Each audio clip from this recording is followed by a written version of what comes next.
깊이감도 꽤나 깊고 붉은 염증의 흔적들까지 같이 보이고 있는데요. 이럴 때 적절한 여드름 관리 프로그램을 시술 초기에 병행해 피부의 퀄리티 자체를 한층 높일 수 있습니다. 네, 안녕하세요. 흉터 지워주는 한의사들의 로다마니원 가산점 김익도 원장입니다. 오늘 소개해드릴 영상은 양볼의 여드름 흉터로 고민이셨던 30대 남자 환자분의 영상입니다. 양볼 여드름 흉터 남성분 케이스신 것 같은데 주로 어떤 여드름 흉터가 좀 분포되어 있었을까요? 네, 이 환자분께서는 고등학교 3학년 이전에는 트러블이 잘 생기지 않으시다가 고등학교 3학년 때 폭발적으로 좀 여드름이 생겼고 그 이후에 이제 20대에 여드름이 계속 있으셨습니다. 얼굴 군데군데 또 흉터가 남아있고 여드름이 조금 있는 상태지만 더 이상 좀 폭발적인 여드름은 증가하는 경향이 있지 않아서 흉터 치료를 좀 생각해 보셨고 여러 방면으로 찾아보시다가 새살침이라는 것을 처음에 발견을 하시고 저희 한의원을 찾아주셨습니다. 또 특별히 평소에 폼 클렌징을 사용해 세안을 하면은 여드름이 올라와서 비누 세안을 하신다고 하는 특이한 경우였는데요. 흉터 치료나 피부과 시술과 같은 다른 치료를 받아보신 적이 없으셔서 새살침에도 약간 의심을 갖고 시작하긴 하셨습니다. 원장님 입장에서는 치료가 없는 환자가 더 편하세요? 아니면 다른 치료 좀 받고 오신 케이스가 조금 더 편하세요? 좀 경우에 따라서 다를 것 같은데요. 치료를 정말 이 치료 저 치료를 다 해보고 피부과 레이저 시술, 박피 시술 아니면 관리 시술 같은 것도 다 해보시고 오신 경우에는 되려 흉터들이 조직 자체가 바른 조직으로 넘어간 형태라서 시술을 했을 때 경과가 좋은 것 같기 때문에 제 생각에는 좀 이 시술 저 시술을 다 해보고 나중에 오신 분들이 조금 더 나은 것 같습니다. 그러면 우선 시술 전 사진 보시면서 환자분 상태 설명 좀 부탁드릴게요. 네, 우선 시술 전 사진을 보겠습니다. 정면과 측면에서 찍은 사진을 보시면 양볼 앞쪽을 중심으로 경계가 명확한 흉터들이 있는 것을 볼 수 있습니다. 깊이감도 꽤나 깊고 볼 전반적으로 붉은 염증의 흔적들까지 같이 보이고 있는데요. 흉터의 깊이는 왼쪽과 오른쪽이 비슷한 정도를 보이고 있지만 왼쪽보다 오른쪽의 흉터들의 수가 많고 그 표면적은 또 적어서 즉 찍힌 형태의 흉터들이 다소 분포해 있는 것을 확인해 볼 수 있었습니다.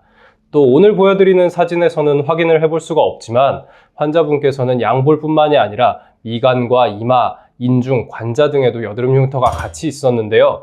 환자분께서 흉터 치료를 이제 처음 경험하시는 터라서 가장 신경 쓰이는 양볼의 여드름 흉터를 먼저 치료를 해보시고 그 이후에 남아있는 것들을 치료하기로 하셨습니다.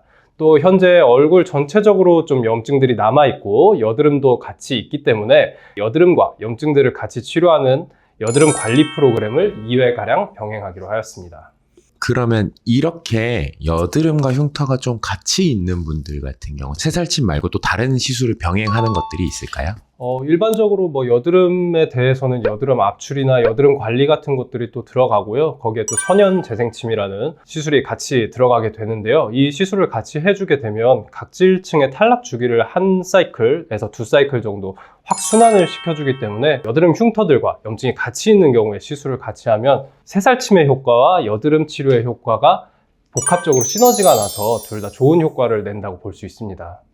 흉터 치료로 봤을 때 새살침만 몇 회 정도 예상하시고 좀 진행하셨을까요?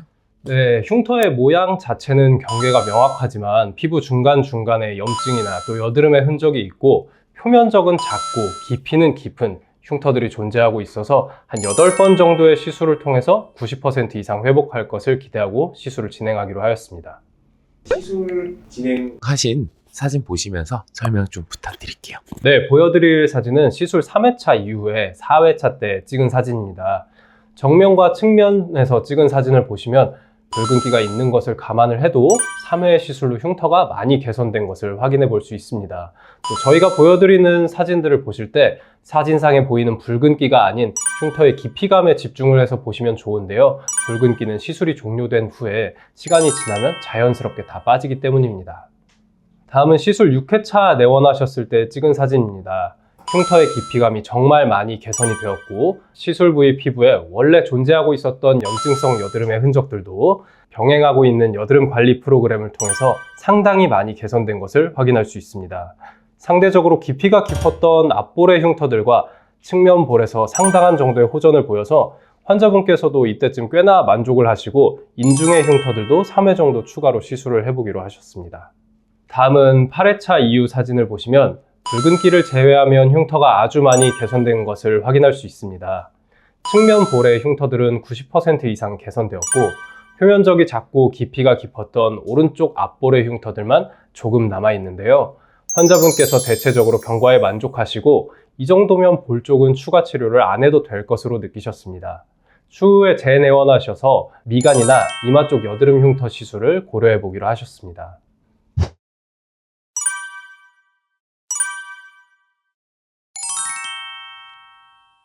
이 케이스를 통해서 조금 더 뭐 주의 깊게 봐야 한 포인트라든가 아니 원장님께서 하시고 싶으셨던 얘기 있으시면 부탁드릴게요.